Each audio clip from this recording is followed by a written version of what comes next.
காலங்காலமாக பால் குடிக்கலன்னா கால்சியம் கிடைக்காதுன்னு சொல்லுவாங்க. ஆனால் பசும்பால்லேருந்து நமக்கு 120 மில்லிகிராம் கால்சியம் கிடைக்கிற இடத்துல நம்ம உணவுகள்லேருந்து எடுக்கிற பாலில் 300 மில்லிகிராம் கால்சியம் கிடைக்கும். நம்ம உடம்பாலே அதை சீக்கிரமாக ஜீரணம் பண்ணிட முடியும். இன்றைக்கி வாழ்க்கையின் சுவையல் சேனலில் கால்சியம் நிறைஞ்ச கம்பு பால் எப்படி செய்யலான்னு பார்க்கலாம் வாங்க.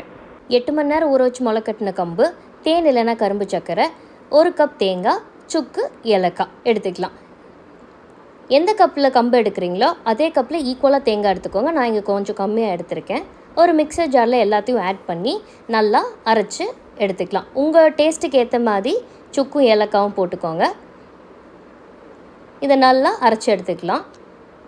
முதல் பால் நல்ல கெட்டியாக இருக்கும், அதை நல்லா இருத்து எடுத்துக்கோங்க. இது ஒரு 2-3 வாட்டி மிக்சர் ஜாரில் தண்ணி கலந்து அடித்து தனித்தனியாக பால் எடுத்து வச்சுக்கோங்க. கம்பு மட்டும் இல்லாமல் திணை, எள்ளு, கேழ்வரகு, வேர்க்கடலை, பாதாம்னு எல்லாத்துலேருந்து நம்ம பால் எடுத்துக்கலாம்.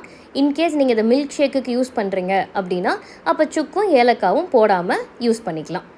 இதில் நீங்கள் சாக்லேட், வெனிலா, ஃப்ரூட் மில்க் ஷேக்னு எல்லாமே போட்டு எடுத்துக்கலாம். இந்த பாலை 2 வாட்டி இருத்து எடுத்துக்கோங்க.